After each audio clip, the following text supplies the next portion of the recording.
I'm Elena, 34, and this is the story of how one cruel comment at a family dinner became the catalyst that finally freed me from decades of being treated like I was invisible. For most of my life, I existed in the spaces between other people's stories. You know that feeling when you're standing in a room full of family, yet somehow you're still completely alone? That was my entire childhood, my 20s, and well into my 30s. I was the middle child who learned early that the squeaky wheel gets the grease, but I was never taught how to squeak. My older sister Rebecca was the golden child, valedictorian, full scholarship to law school, married to a surgeon, two perfect children who played violin and spoke 3 languages by age 10. My younger brother Marcus was the charming rebel who could talk his way out of anything, started his own business at 25, and had our parents convinced that his every mistake was just evidence of his creative genius. And then there was me, Elena, the quiet one. The one who became a 3rd-grade teacher because I loved helping children discover their potential, even though family gatherings inevitably included someone asking when I was going to get a real job. The one who never caused drama, never demanded attention, never made waves. I thought that made me the good daughter, the reliable one. What I didn't realize until much later was that it made me forgettable. My Aunt Linda embodied everything I thought I should aspire to be. She was my father's younger sister, a successful marketing executive who wore designer suits and lived in a penthouse downtown. She spoke with authority about wine and politics, traveled to Europe twice a year, and had this way of commanding attention the moment she walked into a room. Growing up, I watched her with a mixture of admiration and longing, believing that someday she might notice me, might see something worthwhile in the niece who tried so hard to earn her approval. But Linda's attention came with conditions I could never seem to meet. When Rebecca got into Harvard Law, Linda threw her a celebration party. When Marcus launched his startup, Linda invested $5,000 and bragged about his entrepreneurial spirit to anyone who would listen. When I graduated summa cum laude with my education degree and landed my dream job at the elementary school I'd always admired, Linda's response was a distracted, "That's nice, dear," before immediately turning the conversation to her latest client, acquisition. I told myself it didn't matter. I convinced myself that seeking her approval was shallow, that I was above needing validation from someone so obviously materialistic. But the truth was, her dismissal cut deeper than I wanted to admit. Every family gathering, I found myself positioning myself where she might notice me, preparing clever observations about current events, hoping that this time she'd engage with me as an equal rather than patting my head like I was still 7 years old. The pattern extended beyond Linda, of course. At family dinners, conversations flowed around me like I was furniture.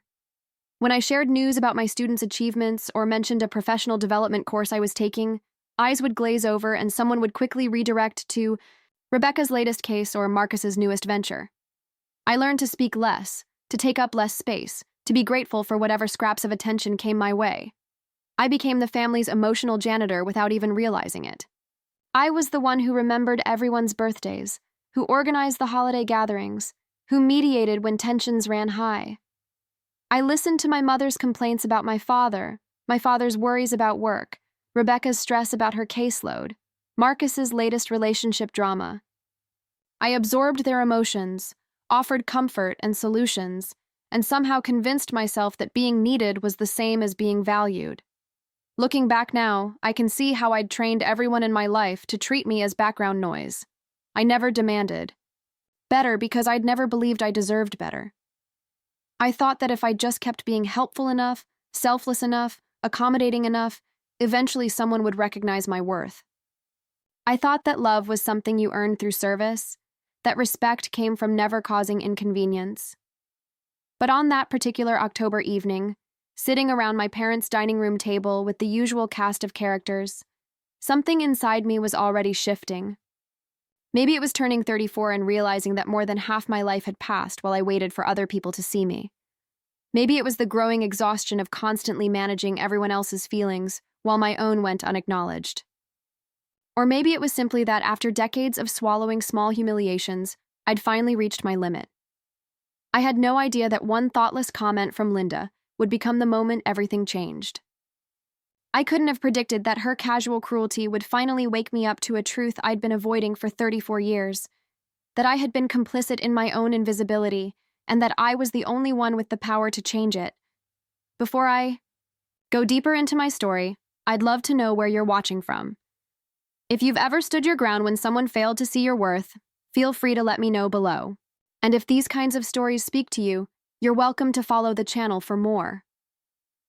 Growing up in my family was like living in a house where all the mirrors were angled away from me. I could see everyone else's reflection perfectly. Their achievements, their personalities, their place in the family constellation. But somehow, I never quite appeared in the frame. The dynamics were established early and never questioned. Rebecca, 3 years older, was the family's pride and joy from the moment she could speak in complete sentences. She walked at 10 months, potty trained herself at 18 months, and was reading chapter books before kindergarten. My parents would beam with pride as teachers, neighbors, and relatives marveled at her precociousness. She collected awards like other children collected toys: spelling bee champion, science fair winner, student council president, debate team captain. Rebecca didn't just succeed, she excelled with an effortless grace that made everyone around her feel like they were witnessing something magical. Marcus, 2 years younger than me, possessed a different kind of magnetism entirely. Where Rebecca commanded respect through achievement, Marcus won hearts through charm. He was the child who could break something valuable and somehow leave the adults laughing about his creative spirit. He talked his way out of homework with elaborate stories that entertained his teachers. He convinced our parents that his mediocre grades were evidence of his artistic temperament, that conventional education simply couldn't contain his innovative mind. And somehow, impossibly, it worked. Marcus floated through life on a cloud of charisma, and everyone seemed delighted to be caught in his wake. Then there was me, sandwiched between these two forces of nature, trying to figure out what role was left for the ordinary child. I wasn't a prodigy like Rebecca, and I didn't have Marcus's natural charm. What I had was a quiet determination, a deep empathy for others, and a genuine love of learning that didn't translate into the kind of flashy achievements that drew attention at family gatherings. I remember being 8 years old, proudly showing my parents the story I'd written about a lonely tree that learned to make friends with the birds. I'd spent hours on it, carefully crafting each sentence, drawing illustrations in the margins. My mother glanced at it briefly and said, "That's lovely, honey," before immediately turning to help Rebecca with her advanced math homework. My father never looked up from his newspaper. The story went into a drawer, and I learned that my creative efforts weren't quite worthy of the same attention that Rebecca's academic achievements received. Aunt Linda's presence in our lives amplified these dynamics in ways that would shape my self-perception for decades. She was my father's baby sister, only 12 years older than Rebecca, and she treated my siblings like fascinating peers while regarding me as a somewhat dim afterthought. During family gatherings, she would engage Rebecca in sophisticated conversations about literature and politics, treating her opinions with the respect typically reserved for adults. With Marcus, she was playfully conspiratorial, laughing at his jokes and encouraging his schemes with an indulgent fondness. But with me, Linda's attention was perfunctory at best, patronizing at worst. She would pat my head absently while barely listening to my attempts at conversation. When I tried to join discussions about books, she would smile indulgently and say something like, "That's nice, sweetie, but the grown-ups are talking now." When I won the reading contest in 4th grade, Linda's response was a distracted, "Good for you," before immediately asking Rebecca about her plans for high school honors classes. The message was clear, even to my young mind.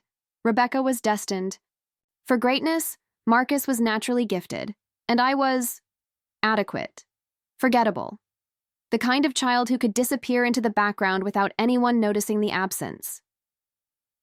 As I moved through my teenage years, this pattern only deepened. Rebecca's acceptance to prestigious universities was celebrated with family parties. Marcus's mediocre grades were explained away as evidence of his creative intelligence.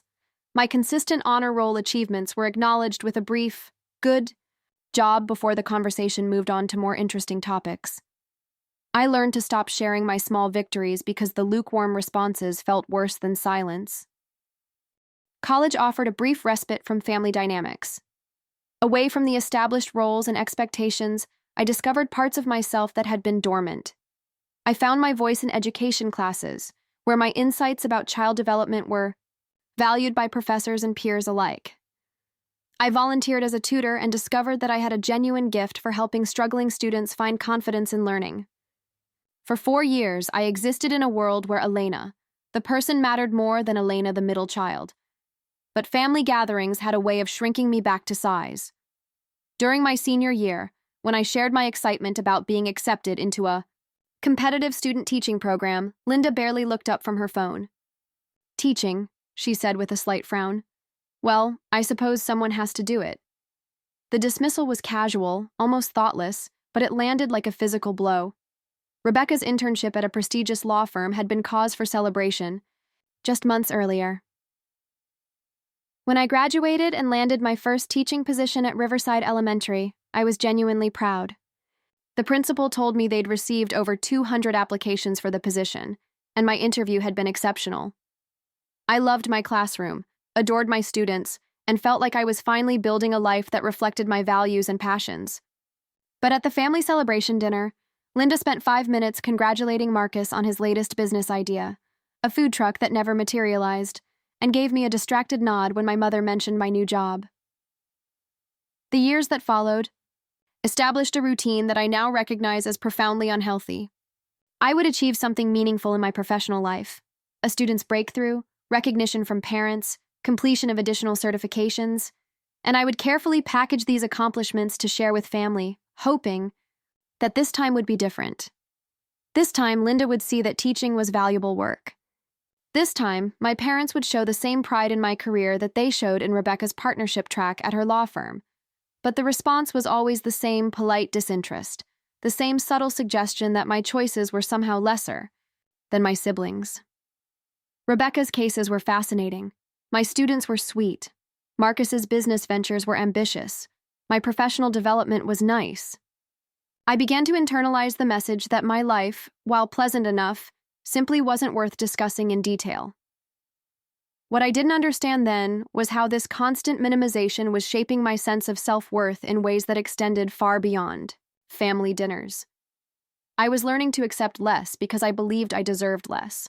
I was training myself to be grateful for scraps of attention, to apologize for taking up space, to doubt the value of my own contributions.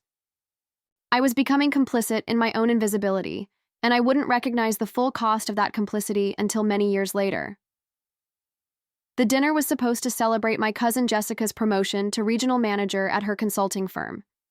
Jessica was Linda's daughter, and naturally she had inherited her mother's sharp ambition and polished confidence. At 29, she was already earning more than I would likely see in 5 years of teaching, and Linda made sure everyone knew it. My mother had spent the entire day preparing Jessica's favorite meal: herb-crusted salmon, roasted vegetables, and the elaborate chocolate tart that took hours to perfect. The dining room table was set with our good china, the crystal glasses that only came out for special occasions, and the centerpiece my mother had fussed over all afternoon. Everything had to be perfect for Linda's visit, for Jessica's celebration. It always did. I arrived exactly on time, carrying a small gift I'd carefully chosen, a beautiful leather portfolio that I thought Jessica might use for client meetings. I'd spent more than I should have on it, but I wanted to show that I understood the significance of her achievement, that I could celebrate success even when it highlighted the gap between her trajectory and mine. The usual cast was assembled, around the table, my parents beaming with the particular pride they reserved for hosting Linda and Jessica, Rebecca looking elegant even in casual clothes as she nursed her infant daughter, Marcus regaling everyone with stories from his latest entrepreneurial venture, and Linda holding court like the queen she'd always believed herself to be. From the moment I sat down, I felt the familiar sensation of becoming background scenery. The conversation flowed around me in predictable patterns, Linda describing Jessica's new responsibilities, Rebecca sharing updates from her law firm, Marcus pitching his latest business idea to anyone who would listen. I tried to contribute where I could, mentioning a relevant article I'd read about leadership in corporate environments, but my comment was met with polite nods before the conversation quickly returned to more interesting topics. I found myself falling into the old rhythm, the one I'd perfected over decades of family gatherings. I listened attentively, asked appropriate questions, laughed at Marcus's jokes, and admired Jessica's descriptions of her new office. I complimented my mother's cooking, helped clear plates between courses, and made sure everyone's wine glasses stayed full. I was the perfect supporting player in everyone else's starring role. Jessica was describing her new team when Linda launched into a detailed comparison of corporate structures, speaking with the authority of someone who'd climbed the executive ladder herself. She talked about the importance of commanding respect, of projecting confidence, of making bold decisions that set you apart from the crowd. Her eyes swept the table as she spoke, landing briefly on Rebecca with approval, lingering on Marcus with indulgent affection, and passing over me entirely. The key to success in any competitive field, Linda continued, her voice carrying that familiar tone of absolute certainty, is understanding that mediocrity is a choice. People who settle for ordinary careers, ordinary achievements, ordinary lives, they're choosing comfort over excellence. They're choosing to be forgettable.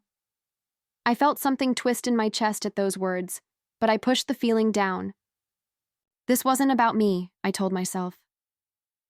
Linda was giving career advice to Jessica, sharing her wisdom about professional advancement. The fact that her words felt like a personal attack was my own sensitivity, my own insecurity making everything about me. The conversation moved on to Jessica's plans for her new role, her strategies for managing a larger team, her goals for the next quarter. I tried to engage, sharing an observation about leadership styles I'd learned from managing parent-teacher conferences, but Linda cut me off mid-sentence. "Oh, Elena," she said with a dismissive wave of her hand, "that's completely different. You're talking about dealing with children and their parents. Jessica is managing actual professionals, making real business decisions that affect bottom lines and quarterly reports." The casual dismissal of my professional experience stung, but it wasn't unusual. I'd learned to expect Linda's subtle, and sometimes not so subtle, reminders that my career was somehow less legitimate than those of my siblings and cousins. I forced a smile and took a sip of wine, trying to swallow the familiar taste of diminishment. As dinner wound down and my mother began bringing out coffee and dessert, Linda stood up and started gathering plates. "Elena," she said without looking at me, her tone casual but commanding, "go wash dishes. That's all you're good at." The words hit me like a physical blow. The room fell silent, the easy chatter dying instantly as everyone processed what had just been said. I sat frozen, my coffee cup halfway to my lips, staring at Linda's back as she continued stacking plates with the same nonchalant efficiency she brought to everything else. For a moment, I thought I'd misheard. Surely she hadn't just reduced my entire existence to dishwashing in front of our entire family. Surely this was some kind of misunderstanding, a poorly timed joke that would be quickly clarified and laughed off. But when I looked around the table, I saw the truth reflected in everyone's faces. Marcus was staring at his dessert plate, his usual easy smile replaced by uncomfortable tension. Rebecca was looking between Linda and me with a mixture of shock and secondhand embarrassment. My parents were frozen, my mother's mouth slightly open as if she wanted to speak but couldn't find the words. Jessica was examining her nails with studied intensity, clearly wishing she could disappear. The silence stretched on, thick and suffocating. I waited for someone to speak up, to tell Linda that her comment was inappropriate, to defend me in some small way. I waited for my father to use his gentle but firm voice to redirect the conversation. I waited for my mother to jump in with a euphoric, nervous laugh and a change of subject. I waited for Rebecca to deploy her lawyer's skills to diffuse the tension. I waited for Marcus to crack a joke that would break the spell. But no one spoke. The silence grew heavier with each passing second, and I realized with a clarity that was both devastating and liberating that this was it. This was how my family saw me. This was how they'd always seen me. Linda had simply said out loud what everyone else had been thinking for years, that I was useful for menial tasks, but not much else. That my contributions were so insignificant, they barely registered. That my place in this family was as the person who cleaned up after everyone else's celebrations. The realization didn't come as anger, not initially. It came as a profound sadness, a deep grief for the 34 years I'd spent trying to earn a place at a table where no seat had ever been saved for me. It came as recognition of how thoroughly I'd betrayed myself, How completely I'd accepted the role of family servant in exchange for the illusion of belonging. I set my coffee cup down carefully, my hands surprisingly steady despite the earthquake happening inside my chest. I looked around the table one more time, taking in their faces, the discomfort, the avoidance, the guilty knowledge that they were witnessing something that shouldn't be happening but lacked the courage to stop it. "Excuse me," I said quietly, my voice calmer than I felt. I pushed back my chair and stood up, feeling strangely detached from my own body, as if I were watching this scene unfold from somewhere far away. Linda was still stacking plates, either unaware of or unbothered by the devastation she'd just caused. My mother finally found her voice, a weak, "Elena, dear," but I was already moving toward the door. I walked to the coat closet with deliberate slowness, retrieved my jacket and purse, and headed for the front door. Behind me, I could hear the beginnings of anxious conversation, my mother's voice high with distress, someone trying to smooth over what had just happened. But I didn't turn around. For the first time in my life, I didn't try to fix the uncomfortable situation I was leaving behind. As I stepped out into the cool October evening, I felt something fundamental shift inside me. The door closed behind me with a soft click, and I realized that I wasn't just leaving a dinner party. I was leaving behind 34 years of accepting the unacceptable, of making myself small to accommodate other people's egos, of believing that love meant tolerating cruelty. The Elena who had walked into that house 2 hours earlier was gone. The woman standing on the front porch, keys in hand, was someone entirely new, someone who had finally heard enough. The first thing I noticed in the days following that dinner was the silence. My phone, usually busy with family members calling to share gossip, ask for favors, or simply vent about their problems, remained eerily quiet. No one reached out to check on me, to acknowledge what had happened, or to offer any kind of apology for witnessing my humiliation without intervening. The silence was telling in ways I was only beginning to understand. I took 3 days off work, claiming a stomach bug because I couldn't face the normalcy of my classroom when everything inside me felt fractured. I spent those days in my small apartment, moving through the motions of daily life, while my mind replayed not just that devastating moment, but decades of similar moments I'd somehow managed to rationalize away. It started with Linda's comment, but it spread like ink in water, coloring memories I'd carefully filed away as not that bad or just family dynamics. I began to see patterns I'd been blind to, or perhaps willfully ignoring, for most of my adult life. I was always the one who called first. The realization hit me as I stared at my phone on the second day, waiting for someone, anyone, to reach out. When had I last received a phone call from a family member just to see how I was doing? When had anyone shown curiosity about my life without needing something from me first? The answer was never. I was the one who remembered birthdays, organized celebrations, sent holiday cards, and made sure everyone felt included and appreciated. But when was the last time someone had remembered my birthday without Facebook reminding them? When had anyone organized something special for me or sent me a card just because? The pattern extended beyond simple courtesies. I was the family's designated problem solver, the one everyone called when they needed emotional support, practical help, or just someone to listen to their complaints. Rebecca called when she was stressed about cases, wanting me to validate her feelings and offer encouragement. Marcus called when his latest business venture hit obstacles, needing someone to believe in his dreams when investors didn't. My mother called when she fought with my father, looking for someone to absorb her frustration and offer perspective. I'd always felt needed, even valued, in these moments. I told myself that being trusted with their problems meant I was important to them. But as I sat in my quiet apartment, I began to recognize the one-sided nature of these relationships. When had I last called any of them with my own problems? When had I shared my disappointments, my fears, my dreams? The truth was devastating. I'd trained myself not to have needs. Somewhere along the way, I'd internalized the message that my role in the family was to give, not to receive. I'd learned that my problems weren't interesting enough to burden others with, that my dreams weren't ambitious enough to warrant discussion, that my feelings weren't important enough to take up space in conversations. I thought about the promotion. I'd been passed over for 2 years ago, the department head position that went to someone with less experience but more aggressive self-advocacy skills. I'd been devastated, but when I'd mentioned it at a family dinner, the conversation had quickly shifted to Marcus's latest business idea. No one asked how I was coping with the disappointment, whether I planned to apply elsewhere, or if I needed support through the setback.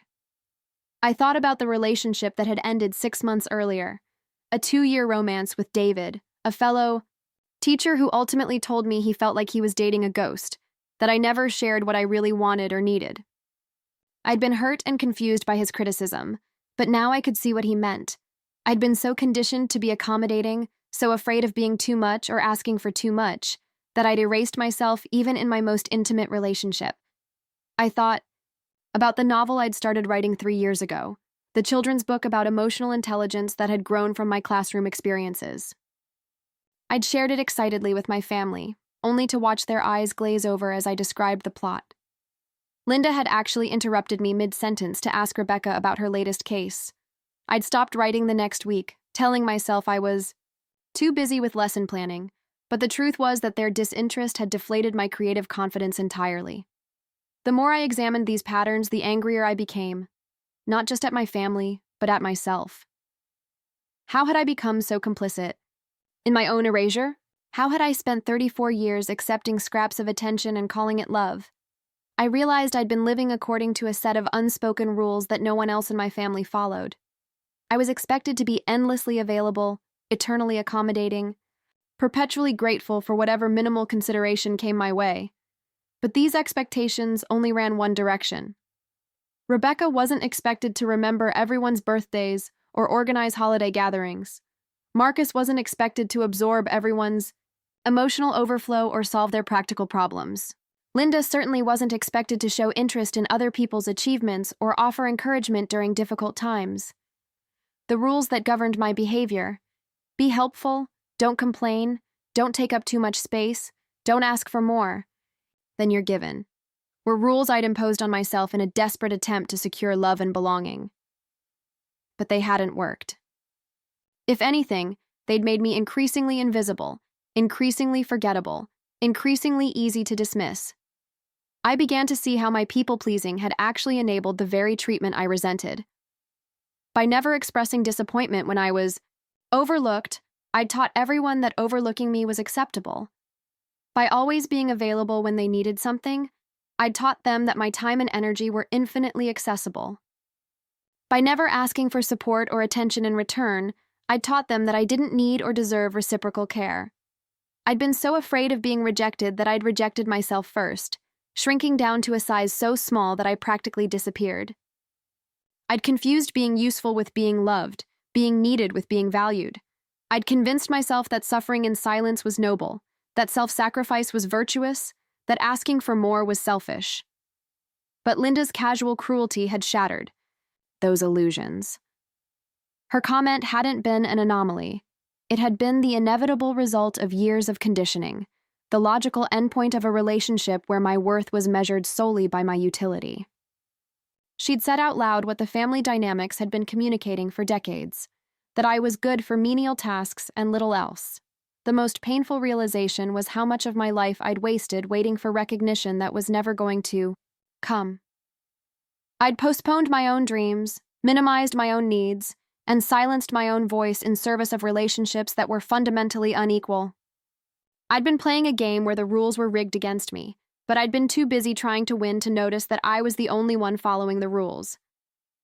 As the fog of shock began to clear, I felt something I hadn't experienced in years: pure, righteous anger.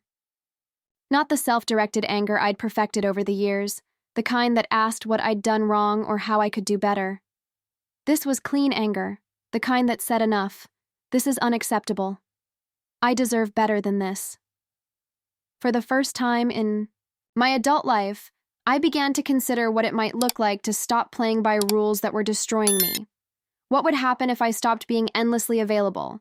What would happen if I started asking for the same consideration I gave others? What would happen if I decided that being liked was less important than being respected? The questions terrified me, but they also thrilled me. Because buried beneath 34 years of learned helplessness I could feel something stirring, something that felt suspiciously like self-respect. By the fourth day of my self-imposed isolation, my mother finally called. I almost didn't answer, but something in me needed to hear what she would say, how she would attempt to smooth over what had happened. Her voice was tentative, carefully modulated in that way that meant she was trying to manage a delicate situation. "Elena, sweetheart, I've been thinking about dinner the other night," she began, and I could picture her wringing her hands as she spoke. Linda was under a lot of stress with Jessica's promotion and the planning for the celebration. You know how she gets when she's overwhelmed. I felt that familiar tug to make it easier for her, to agree that Linda had been stressed, to minimize the hurt and move on. But something had fundamentally shifted in me.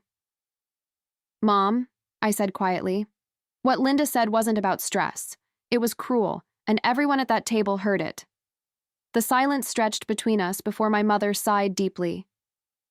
"You're right," she said, and I was so surprised by the admission that I nearly dropped the phone. "It was cruel. I should have said something. We all should have." "Why didn't you?" The question came out more raw than I'd intended, carrying decades of similar moments when no one had spoken up, when I'd been left to absorb cruelty in silence. My mother was quiet for so long I thought she might have hung up. When she finally spoke, her voice was smaller, older somehow. "Because we've gotten used to Linda's intensity, and because you've always been so good at rolling with things, at not making waves, I guess we forgot that you have feelings too." The phrase hit me like a revelation. They'd forgotten I had feelings. How does someone forget that another person has feelings unless they've stopped seeing them as fully human? "Mom," I said, gathering courage I didn't know I possessed. "Can I ask you something? Why has Linda always treated me differently than Rebecca and Marcus?" Another long pause. I could hear my mother moving around the kitchen, the familiar sounds of her nervous cleaning. "Oh, honey, that's complicated. I'm 34 years old. I think I can handle complicated." She sighed again, and when she spoke, it was with the careful tone of someone sharing a long-held secret. "Linda has always been, jealous isn't the right word, threatened maybe, by certain qualities you have that she's never possessed." I was stunned. Threatened? By me? "Mom, she's a successful executive with a penthouse apartment and a six-figure salary. What could she possibly be threatened by?" "Your gentleness, Elena, your genuine kindness. The way people are drawn to you without you having to perform or compete or demand attention." My mother's voice grew warmer as she continued. "Do you know what your principal said when I ran into her at the grocery store last month? She said, 'You were the teacher every parent requested, that children who struggled with other educators flourished in your classroom. She said you had a gift for making people feel seen and valued.'" The words felt foreign, like praise meant for someone else. I'd been so conditioned to see my gentleness as weakness, my empathy as insignificance, that hearing it described as a strength felt revolutionary. "Linda has spent her entire adult life fighting to be taken seriously," my mother continued. "She's had to be aggressive, demanding, sometimes ruthless to succeed in her field. And she's good at it, but it's cost her. Her relationships are, well, they're complicated. She's been through 3 divorces, Elena. Her relationship with Jessica is tense because Jessica finds her controlling. Linda doesn't have friends the way you do. She has networking contacts and business associates." I thought about Linda's life, trying to see it through this new lens. The designer clothes and expensive dinners, the constant travel and professional achievements, the way she commanded attention through force of personality rather than genuine connection. I'd always seen it as evidence of her superiority, but my mother was painting a picture of someone whose success had come at the cost of authentic human connection. "But why take that out on me?" I asked, though I was beginning to understand. "Because you represent everything she sacrificed to get where she is," my mother said simply. "You're proof that you can be successful, genuinely successful, in ways that matter, without sacrificing your humanity. Your students love you. Your colleagues respect you. You form real friendships. You care about people, and they know it. Linda sees that, and it reminds her of what she lost along the way. The revelation was reframing everything I thought I knew about myself and my place in the family. All these years, I'd believed that my gentle nature made me weak, that my inability to be aggressive or demanding made me forgettable. But what if the opposite was true? What if the qualities I'd been taught to see as limitations were actually my greatest strengths? "There's something else," my mother said, her voice dropping to nearly a whisper. "Linda asked about you after you left the other night. She wanted to know if you were always so dramatic about things." The word dramatic sent a spike of anger through me. Dramatic. For quietly leaving after being publicly humiliated. For refusing to absorb cruelty with a smile. "What did you tell her?" I asked. "I told her that you weren't dramatic at all, that you were probably the least dramatic person in our entire family. That you'd spent your whole life accommodating everyone else's feelings while never expressing your own. And that maybe, just maybe, it was time we started paying attention to that." I felt tears building behind my eyes, but they weren't tears of sadness. They were tears of recognition, of validation, of finally being seen by someone who mattered to me. "Mom, do you really think Linda is jealous of me?" The question felt almost absurd as I asked it. "Honey, I think Linda would give anything to have what you have. Real relationships, genuine respect that isn't based on fear or position. The ability to go to sleep at night knowing that people care about you as a person, not just what you can do for them." She paused. "Linda's professional success is real, but it's built on a foundation of isolation. Your success is built on connection, on actually helping people become better versions of themselves. Which do you think is more valuable?" As we talked, I began to see my entire life through a different lens. The way my students gravitated toward me wasn't because I was a pushover. It was because they sensed that I genuinely cared about their well-being. The way my colleagues sought my advice wasn't because I was convenient. It was because they trusted my judgment and valued my perspective. The way my friends confided in me wasn't because I was useful. It was because they knew I would listen without judgment and offer support without agenda. I'd been so focused on the ways my family diminished me that I'd lost sight of all the ways the rest of the world appreciated me. I'd been measuring my worth by the approval of people who were fundamentally incapable of giving it, while ignoring the genuine respect and affection I received from people who actually knew me. "Linda's comment the other night," my mother said, "it wasn't about you. It was about her own insecurities, her own regrets. She was trying to diminish you because your very existence challenges her worldview. You're living proof that there's another way to be successful, another way to matter in the world." As I hung up the phone, I felt something profound shifting inside me. For the first time in my life, I began to consider the possibility that I wasn't the broken one in my family dynamics. That my gentleness wasn't weakness, but strength. That my capacity for empathy wasn't insignificance, but influence. That my quiet achievements weren't lesser than anyone else's loud ones. Linda's cruelty hadn't revealed my inadequacy. It had revealed her own. And in doing so, it had accidentally given me the greatest gift of my adult life, the recognition that I'd been enough all along. The conversation with my mother had planted seeds of understanding, but understanding and action are two entirely different things. For 34 years, I'd been operating from a playbook that prioritized everyone else's comfort over my own well-being. Rewriting those patterns would require more than just intellectual recognition. It would require fundamentally changing how I showed up in the world. The first test came sooner than I expected. 3 weeks after the dinner incident, my phone rang on a Sunday morning. It was Rebecca, her voice tight with stress. "Elena, thank God you answered. I'm having a complete meltdown about this deposition tomorrow, and I really need someone to talk me through it. Can you come over? I know it's short notice, but in the past, I would have already been reaching for my keys. I would have dropped whatever I was doing, in this case, a peaceful morning with coffee and the novel I'd been trying to finish for months, and rushed to provide whatever emotional support Rebecca needed. I would have listened for hours, offered reassurance, helped her practice her arguments, and stayed until she felt confident and calm. But something was different now.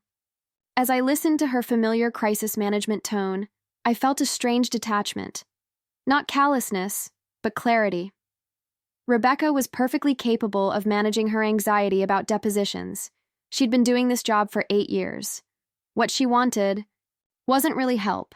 She wanted someone to absorb her nervous energy and reflect back her own competence. She wanted emotional labor that she could have provided for herself. "I can't today, Rebecca," I said simply. "I'm sure you'll do great tomorrow." The silence that followed was deafening. I could practically hear her brain recalibrating, trying to understand why her usual support system had suddenly become unavailable. "Oh," she said finally, her voice carrying a note of confusion I'd never heard before. "Are you sick? Do you have plans?" The old Elena would have offered elaborate explanations, would have apologized profusely for not being available, would have suggested alternative times when I could help instead. The new Elena, the one still emerging from the rubble of that dinner, simply said, "I'm just not available today." "Okay," Rebecca said, still sounding puzzled. "I guess I'll figure it out." After I hung up, I sat with the discomfort of that interaction. Part of me wanted to call her back, to explain that I wasn't angry with her personally, to offer the support she was seeking. But a larger part of me recognized that this discomfort was necessary. I was learning to tolerate other people's disappointment. And more importantly, I was learning that their disappointment wasn't my responsibility to fix. The pattern repeated itself over the following weeks. Marcus called wanting me to proofread his business plan, something he'd never actually implemented but insisted on perfecting. I declined. My mother called hoping I could help her organize my father's surprise birthday party. I suggested she ask Rebecca or Marcus to help instead. Linda, in a move that would have seemed impossible before, actually called asking if I could watch Jessica's kids while she attended a work conference. "I'm not available," I said to each request, and with each repetition, the phrase became easier to say. The reactions were telling.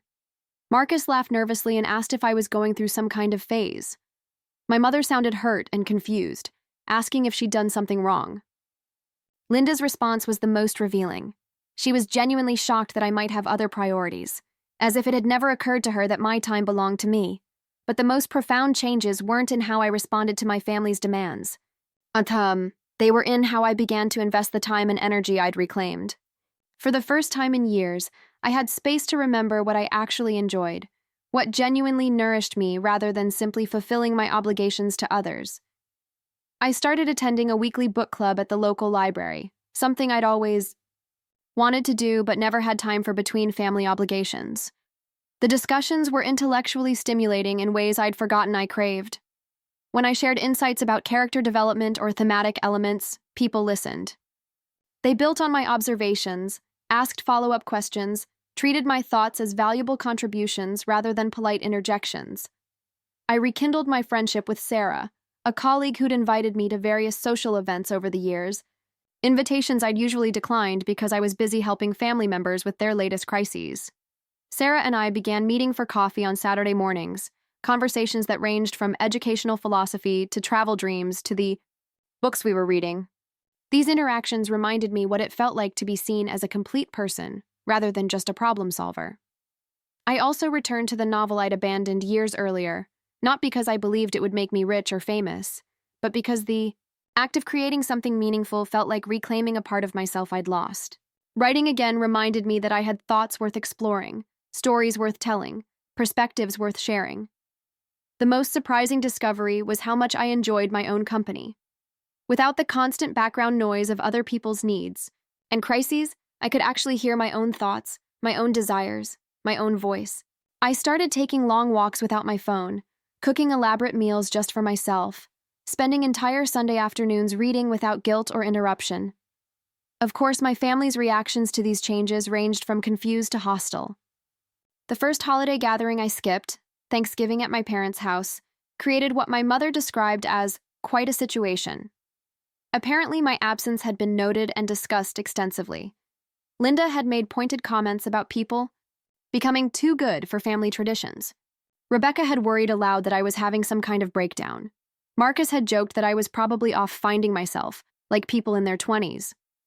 When my mother called to relay these conversations, I felt the familiar tug of guilt, the old impulse to smooth things over and return to my designated role.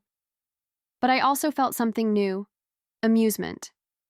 The family that had barely noticed my presence for decades was suddenly very concerned about my absence. The people who had taken My availability for granted were now inconvenienced by my boundaries. Are you angry with us? My mother asked during one of these conversations, her voice small and worried. The question surprised me because the answer was more nuanced than a simple yes or no. I'm not angry, I said slowly, working through my own feelings as I spoke. I'm just tired of being taken for granted. I'm tired of my needs coming last, if they're considered at all. I'm tired of being everyone's unpaid therapist and emotional support system while my own life gets put on hold. But we're family, she said, as if that explained everything. Yes, we are, I agreed. And family should be reciprocal. It should involve mutual care and consideration. It shouldn't be a one-way street where one person gives everything and asks for nothing in return. The silence that followed told me she was beginning to understand what I was really saying. This wasn't about rejecting family. It was about demanding that family relationships operate on principles of mutual respect rather than unexamined obligation.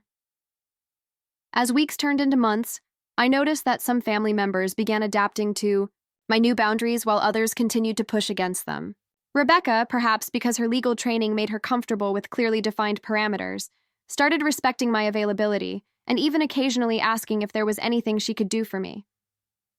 Marcus took longer to adjust, still calling, with last-minute requests but eventually learning to accept my no without argument. Linda remained the most resistant to the changes, interpreting my boundaries as personal attacks rather than necessary self-care. But even her resistance felt different now because I understood it differently. Her anger wasn't really about my unavailability. It was about her discomfort with someone refusing to play by rules that had always benefited her. The most profound shift was in how I felt about myself. For the first time in my adult life, I was learning to trust my own judgment, to value my own time, to respect my own needs. I was discovering that saying no to things that drained me created space for things that energized me. I was learning that disappointing people who had never prioritized my feelings was not only acceptable, but necessary. Most importantly, I was learning that choosing myself wasn't selfish. It was essential. For 34 years, I'd operated under the belief that self-sacrifice was virtuous, that my worth was measured by my usefulness to others. But I was beginning to understand that people who truly cared about me wanted me to be happy and fulfilled, not just available and accommodating. As I settled into these new patterns, I felt something I hadn't experienced since childhood: excitement about my own life. For the first time in years, I was the protagonist of my own story, rather than a supporting character in everyone else's drama. And that felt like coming home to myself. I was grading papers on a quiet Tuesday evening when the knock came at my door, firm, insistent, with an undertone of impatience that I recognized immediately. Through the peephole, I saw Linda standing in my hallway, her posture rigid with barely contained frustration, her designer handbag clutched like a weapon. My first instinct was the familiar one: to quickly tidy up, to put on a more presentable outfit, to prepare myself to accommodate whatever mood she'd brought to my doorstep. But I caught myself mid-movement and made a conscious choice to stay exactly as I was, comfortable in my weekend clothes, papers spread across my coffee table, existing peacefully in my own space. When I opened the door, Linda brushed past me, without invitation, her eyes scanning my apartment with the same critical assessment she brought to everything in my life. "We need to talk," she announced, turning to face me with the commanding presence she wielded in boardrooms. "This little rebellion of yours has gone on long enough." I closed the door slowly, taking a moment to center myself before responding. 6 months ago, her tone alone would have sent me into apologetic overdrive. Now it simply confirmed that this conversation had been inevitable. "Would you like to sit down?" I asked, gesturing toward my couch. "I don't plan to be here that long," Linda said, remaining standing in the center of my living room like she was claiming territory. "I want to know what's gotten into you lately. The missed family gatherings, the unavailability when people need you, this whole attitude problem you've developed." The phrase attitude problem might have crushed me before, but now it almost made me smile. An attitude problem, as if expecting basic respect was a character flaw. "I haven't developed an attitude problem, Linda," I said calmly, settling into my armchair despite her preference to keep this confrontational. I've developed boundaries. She made a dismissive sound. Boundaries, that's what we're calling it? When Jessica needed someone to watch her kids last month, you were unavailable. When your mother needed help with your father's party, you suggested she ask someone else. When Rebecca was stressed about her case, you couldn't be bothered to help. This isn't about boundaries, Elena. This is about you suddenly thinking you're too good for your family. Each example she listed was delivered like evidence in a prosecution, as if my crimes were self-evident. But listening to her catalog my refusals, I felt something unexpected. Pride. Pride that I'd finally stopped being everyone's emergency emotional support system. Pride that I'd reclaimed my time and energy. Pride that I'd chosen myself for once. You're right, I said, and watched her eyebrows rise in surprise. I have been unavailable for those things. Just like family members have been unavailable for things that mattered to me for the past 34 years. That's completely different. Is it? I interrupted, a firmness in my voice that surprised us both. When was the last time you asked? About my life, Linda? Not my usefulness to the family, not my availability to solve problems, but my actual life. My hopes, my challenges, my achievements that don't involve washing dishes or organizing other people's celebrations. She opened, her mouth to respond, then closed it, clearly caught off guard by the directness of the question. I'll tell you when, I continued, feeling decades of suppressed truth rising to the surface. Never. In 34 years, you have never once shown genuine interest in who I am as a person. You've never asked about my work beyond dismissive, comments about teaching being nice. You've never inquired about my relationships, my dreams, my struggles. The only time you notice me is when you need something or when you want to remind me of my place in the family hierarchy. Elena, you're being dramatic. No, I said firmly, standing up now to meet her eye level. I'm being honest. And the fact that you think honesty is drama tells me everything I need to know about how our relationship has functioned. Linda's composure was beginning to crack. The confident executive was being replaced by someone who looked genuinely confused, as if I'd started speaking a foreign language. I don't understand where this is coming from, she said, her voice losing some of its authority. We've always gotten along fine.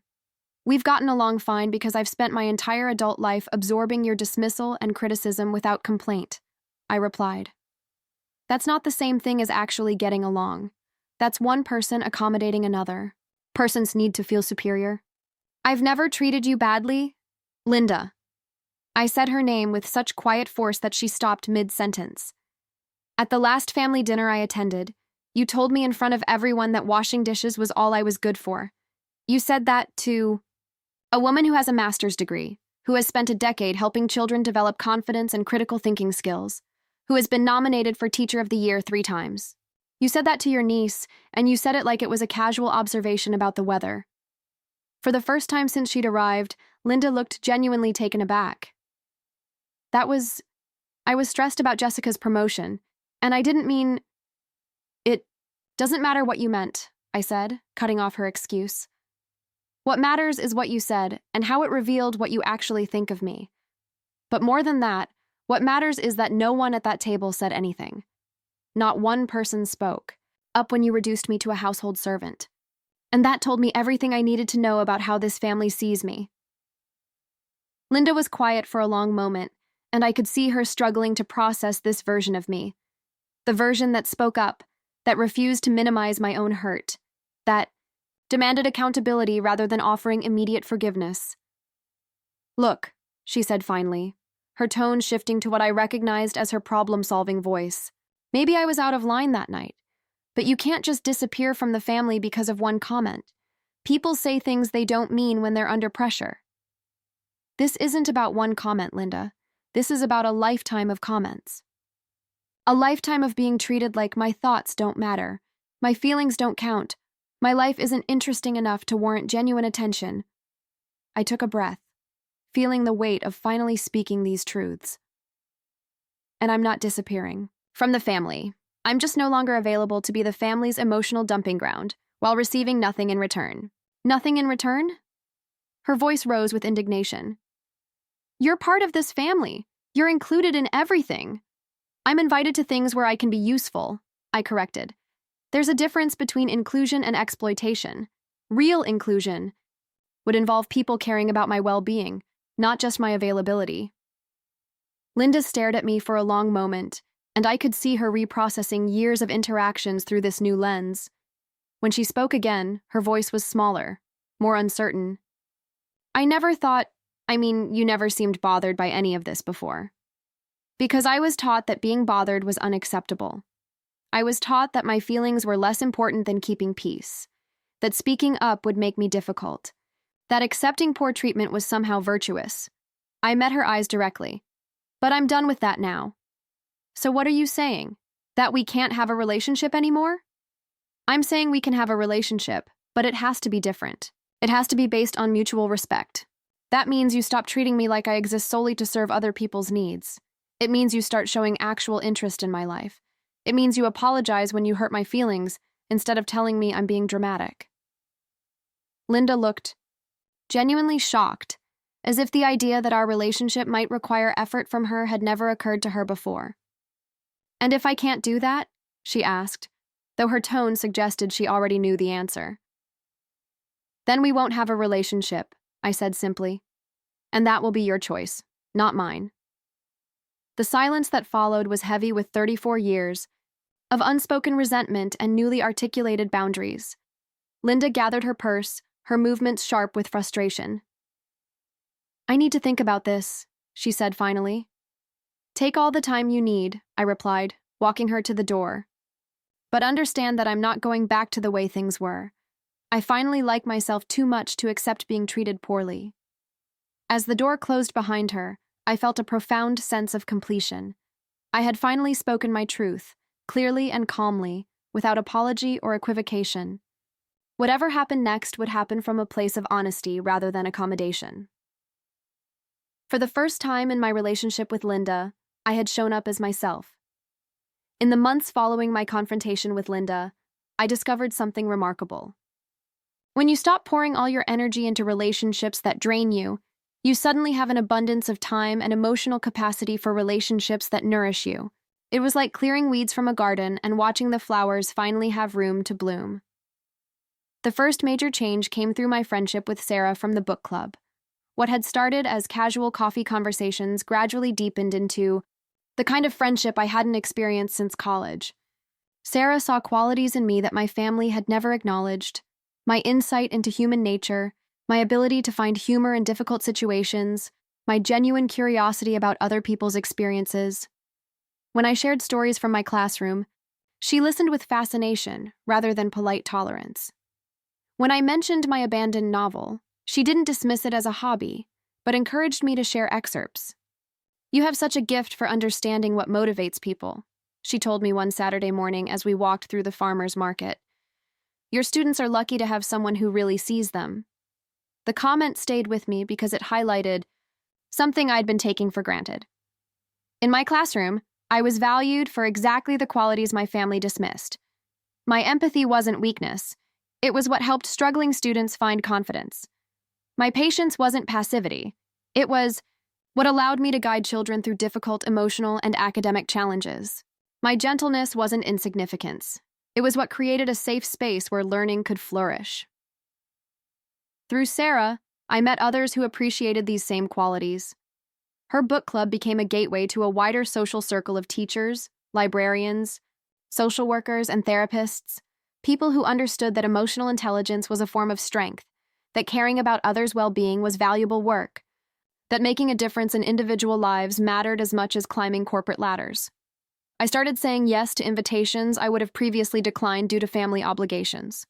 Wine tastings, hiking groups, museum exhibitions, cooking, classes, activities that fed my curiosity and connected me with people who shared my interests. For the first time in years, my social calendar was full of events I actually wanted to attend, rather than obligations I felt compelled to fulfill.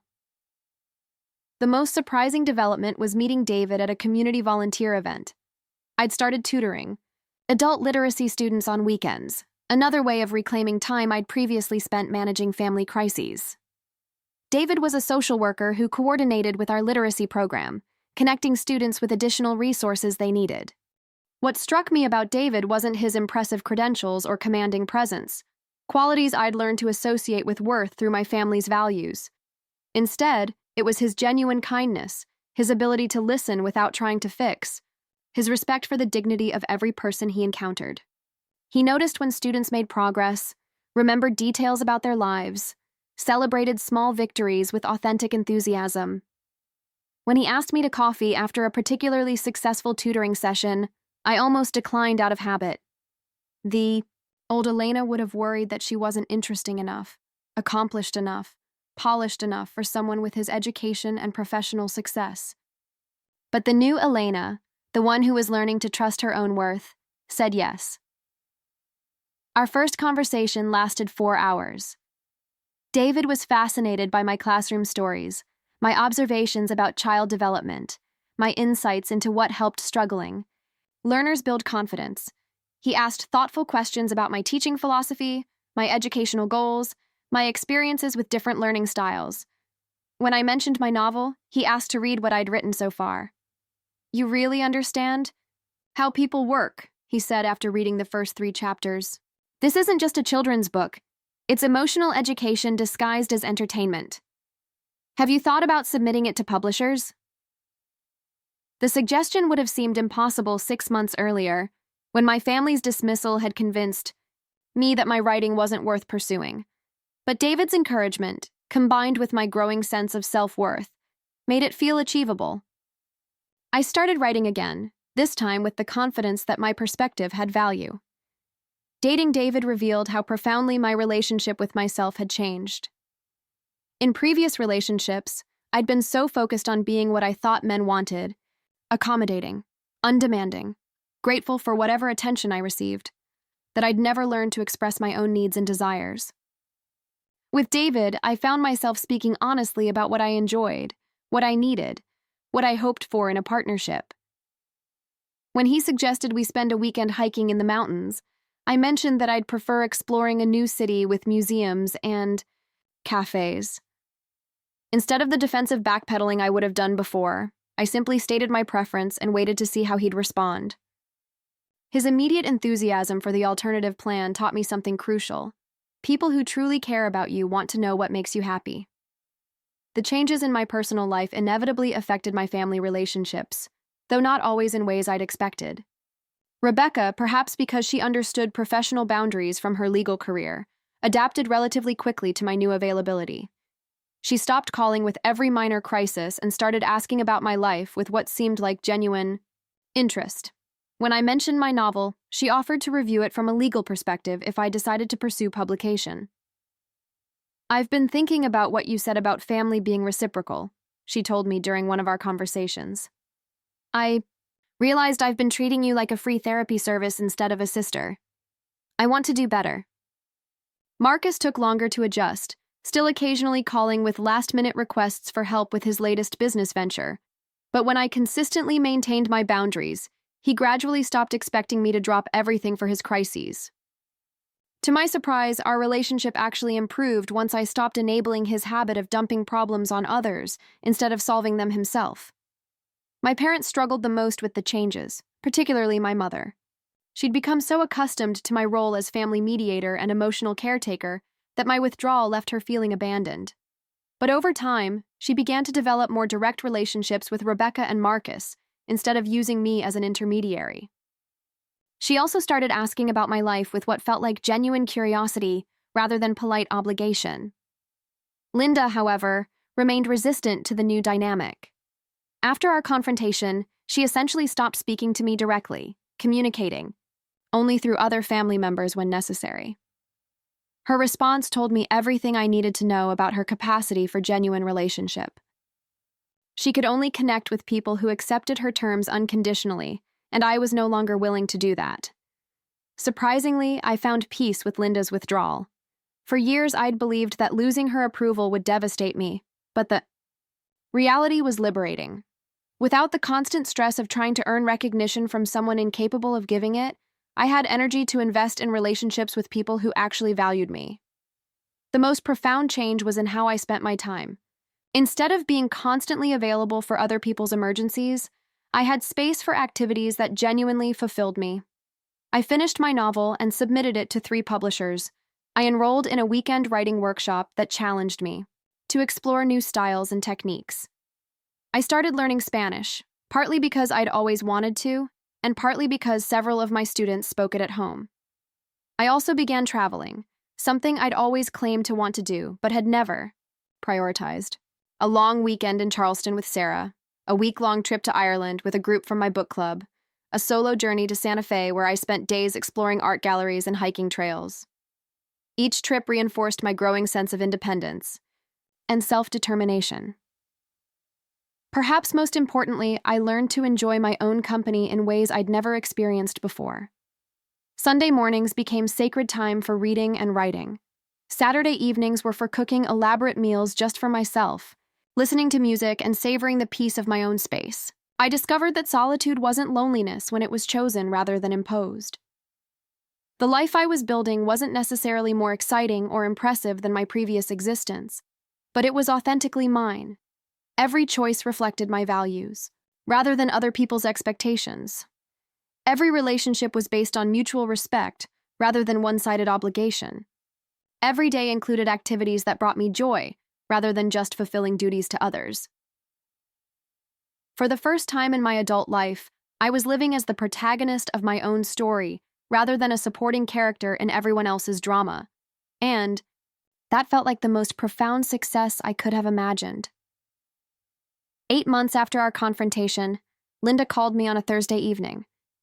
I almost didn't answer. Her name on my phone still triggered a familiar anxiety, the muscle memory of decades spent bracing for criticism or demands.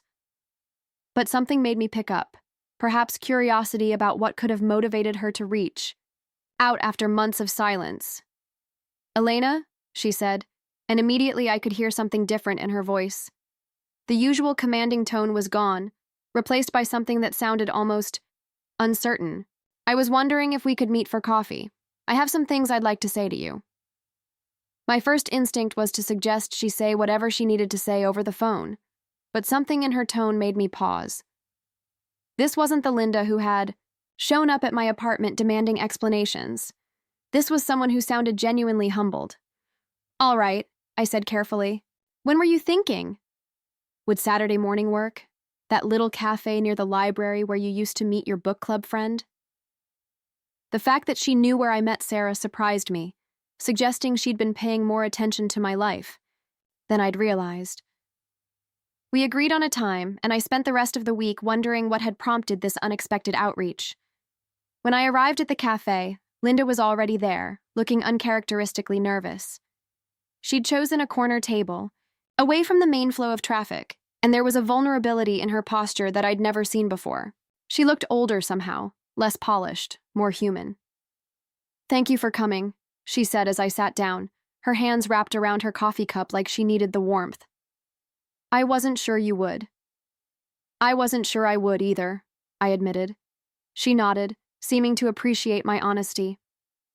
For a moment, we sat in silence, and I realized I wasn't going to make this easier for her by filling the awkward space with small talk. If she had something to say, she could say it.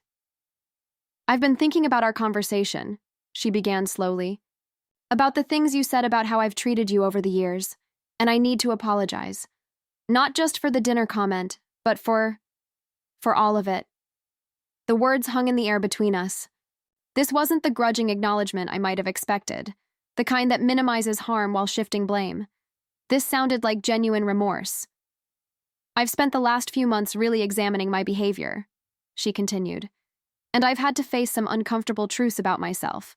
The way I've dismissed your career, your achievements, your feelings, it was cruel, and it was wrong, and I'm sorry." I studied her face, looking for signs of manipulation or self-serving motives.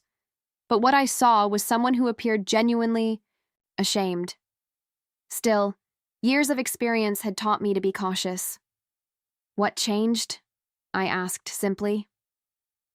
Linda took a shaky breath. "Jessica confronted me. After you stopped coming to family gatherings, she asked me why. When I told her about our argument, expecting her to agree that you were being dramatic, she said something that stopped me cold. She said, 'Mom, I've watched you treat Elena like she's invisible her entire life. I'm surprised it took her this long to walk away. The revelation that Jessica had noticed the family dynamics surprised me. I'd always assumed the younger generation accepted the established hierarchy without question. She told me she'd always admired you, Linda continued. Your patience with children, your kindness, the way you made everyone feel welcome at family gatherings. She said you were the only adult in the family who had ever asked about her feelings rather than just her accomplishments. And she was right. Linda paused, struggling with what came next. Then my therapist helped me understand something I'd been avoiding for years. My treatment of you wasn't really about you at all. It was about my own insecurities, my own fears of not being enough. Your therapist? I asked, genuinely surprised. Linda had always presented therapy as something for weak people who couldn't handle their problems independently. I started seeing someone after my last divorce, she said quietly. Dr. Martinez helped me realize that I've spent my entire adult life trying to prove my worth through external achievements because I never felt valued for who I actually was.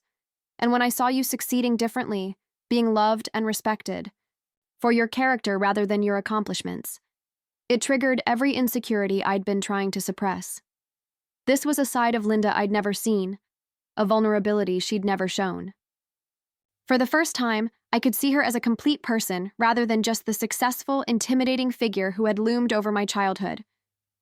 The truth is, she continued, I was jealous of you. Jealous of how easily you connected with people, how naturally kindness came to you, how content you seemed with a life I would have considered ordinary. I projected my own fears about being inadequate onto you because seeing your contentment challenged everything I believed about what made a life worthwhile. Her words were creating a picture I'd never considered. Linda as someone driven by insecurity rather than confidence, someone whose success masked deep feelings of inadequacy. It didn't excuse her behavior, but it helped me understand it in a way that felt more complete.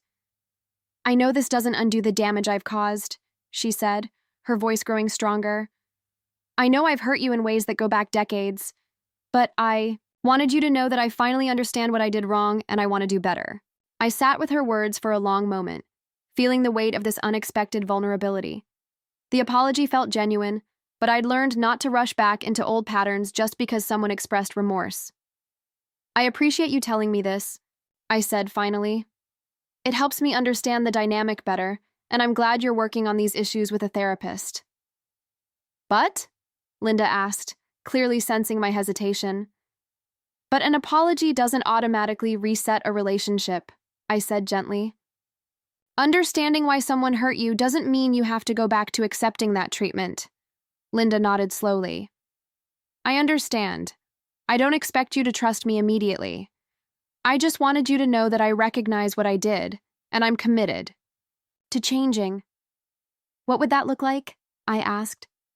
I don't know yet, she admitted.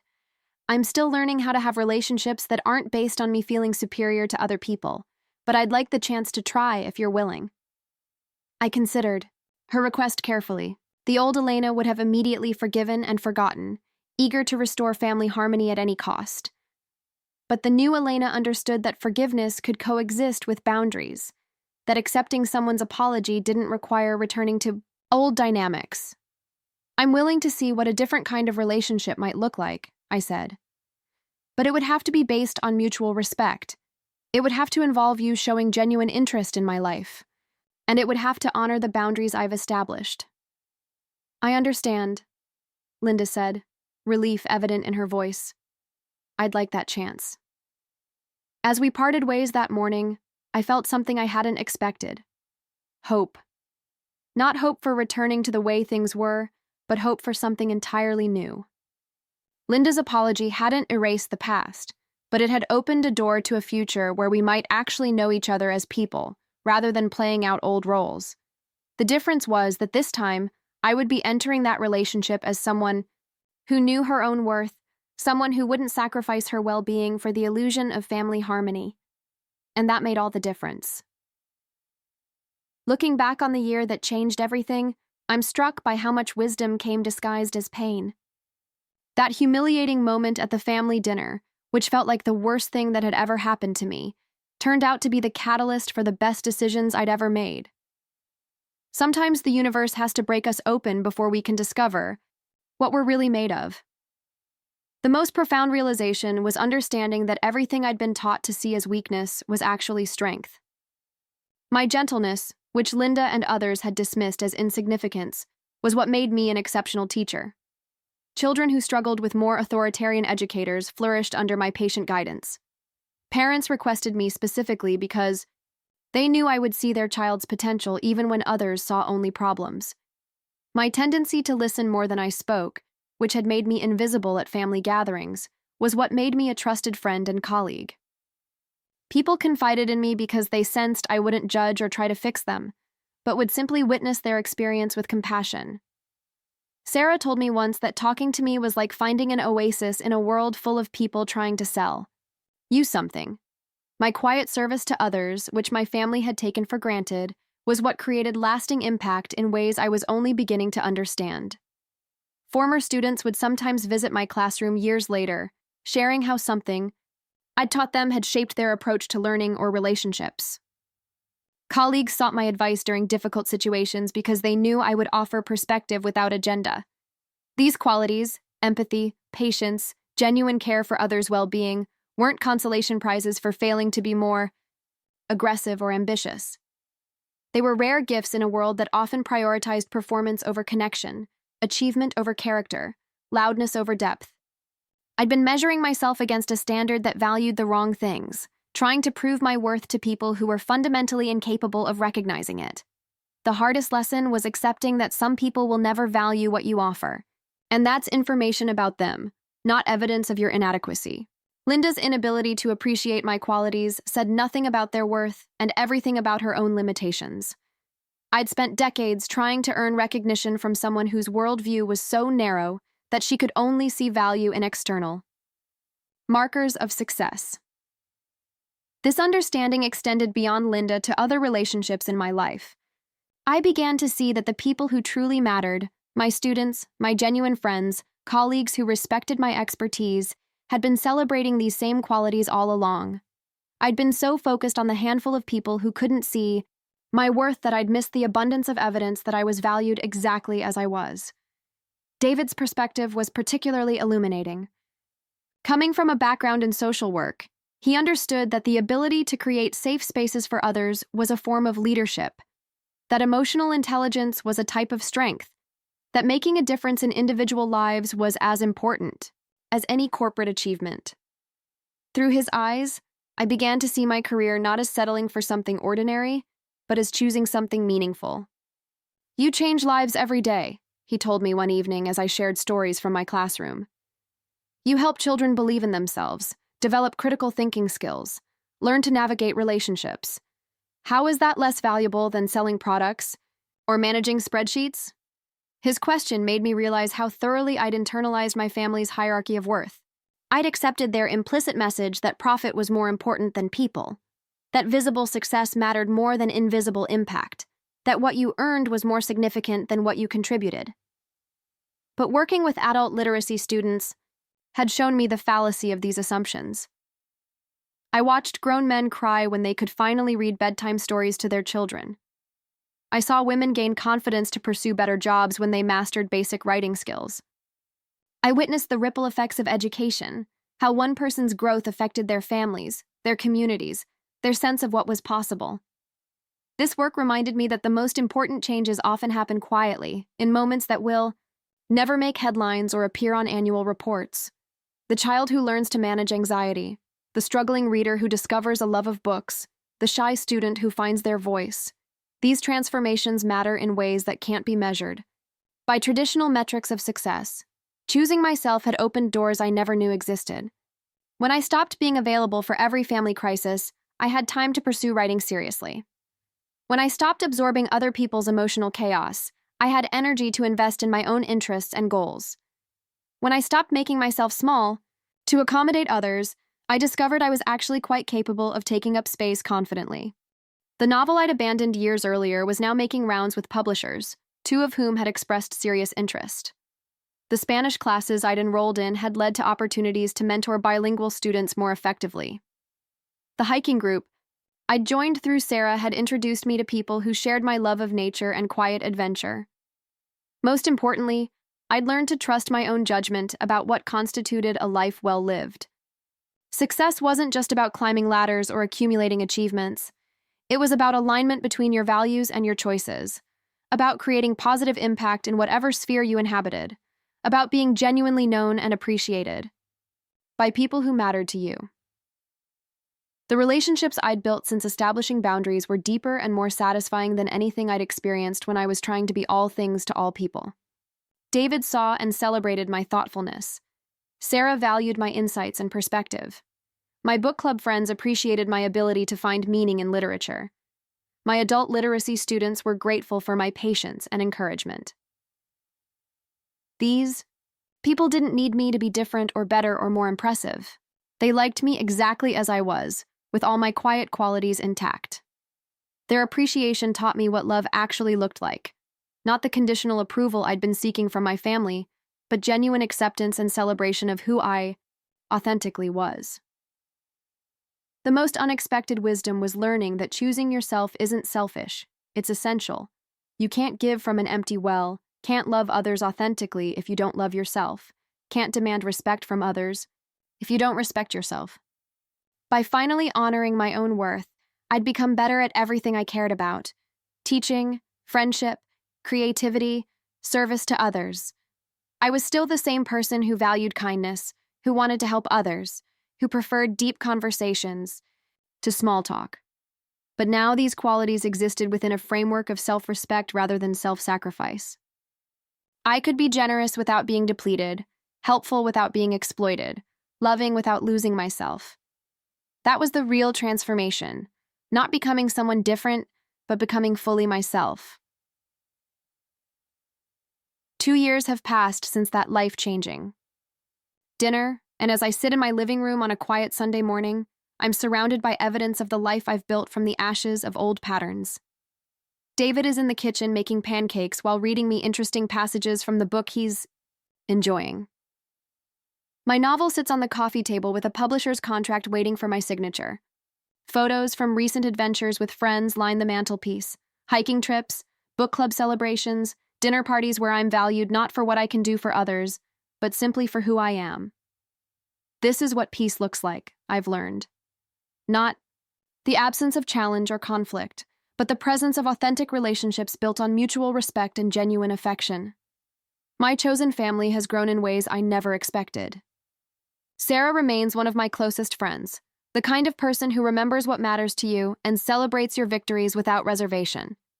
She was the first person I called when the publisher accepted my manuscript, and her excitement rivaled my own. When I doubted whether a children's book about emotional intelligence could really make a difference, she reminded me of all the young lives it might touch. David has become my partner in the truest sense, someone who sees my gentleness as strength, my empathy as wisdom, my quiet nature as depth rather than deficiency. He's taught me what it feels like to be in a relationship where both people are genuinely interested in each other's growth and happiness. When I told him about my family dynamics, he didn't try to fix anything or offer unsolicited advice. He simply listened and affirmed that I deserved better treatment. My adult literacy students have become an unexpected source of family connection. There's Miguel, who brings me vegetables from his garden every few weeks, insisting that teaching him to read was worth more than money could repay. There's Dorothy, who sends me cards on holidays and calls me her angel teacher, even though she's the one doing all the hard work of learning. These relationships remind me daily that impact isn't measured by salary or status, but by the lives you touch and the hope you help nurture. Even some of my biological family relationships have evolved in healthier directions. Rebecca and I now have regular coffee dates where she asks about my writing, and I ask about her cases, where we talk as sisters rather than falling into old patterns of crisis and caretaking. Marcus has started including me in his business discussions, not because he needs free labor, but because he values my perspective on human motivation and team dynamics. My parents have gradually adjusted to my boundaries and seem to appreciate the more authentic relationship that's emerged. My mother has started sharing her own dreams, things she's always wanted to try but never felt she had permission to pursue. We've had conversations about her own struggles with self-worth, about how she learned to measure success, about what she hopes for her remaining years. These discussions have revealed a depth to our relationship that was impossible when I was too busy managing everyone else's emotions to explore my own. Linda and I have developed what I can only describe as a cautiously respectful relationship. She makes an effort to ask about my life during family gatherings, and I appreciate her attempts to show genuine interest. We'll never be close in the way I once longed for, but we're learning to interact as equals rather than playing out the old dynamic of superior and inferior. Her apology opened a door, but it's taken consistent effort from both of us to walk through it. The most profound change is in my relationship with myself. I no longer wake up with the anxious question of who might need something from me today. Instead, I wake up curious about what I might discover, create, or experience. I've learned to trust my own judgment about people, situations, and opportunities. When someone shows me through their actions that they don't value what I offer, I believe them and adjust my investment accordingly, rather than trying harder to prove my worth. I've discovered that the greatest act of love, both for yourself and for others, is sometimes walking away from relationships that consistently diminish your spirit. Not in anger or bitterness, but in recognition that some people are simply not capable of the kind of connection you need and deserve. This isn't giving up on people. It's honoring your own worth enough to seek relationships that celebrate rather than merely tolerate who you are. True family, I've learned, isn't determined by blood or obligation, but by choice and consistency. It's found in people who show up for your joys as readily as your sorrows, who see your potential even when you can't see it yourself, who value your presence in their lives as much as you value theirs. It's built through daily acts of attention, appreciation, and authentic care. The exhausting cycle of seeking approval from people incapable of giving it has been replaced by the steady satisfaction of living according to my own values. I no longer need external validation to confirm my worth, because I've learned to validate myself. I know the difference I make in my students' lives, the value I bring to my friendships, the love I share in my romantic relationship, the contributions I make to my community. This is what freedom looks like: the ability to be yourself fully, to honor your own needs and boundaries, to invest your time and energy in relationships that nourish rather than drain you. It's the peace that comes from knowing that you're enough, exactly as you are, and that anyone who can't see that is missing out on something beautiful. Has life ever led you to create a family outside of blood ties? I'd really appreciate hearing your thoughts in the comments. Your stories matter. And if this journey touched something inside you, feel free to support the channel or pass this video along to someone who needs it.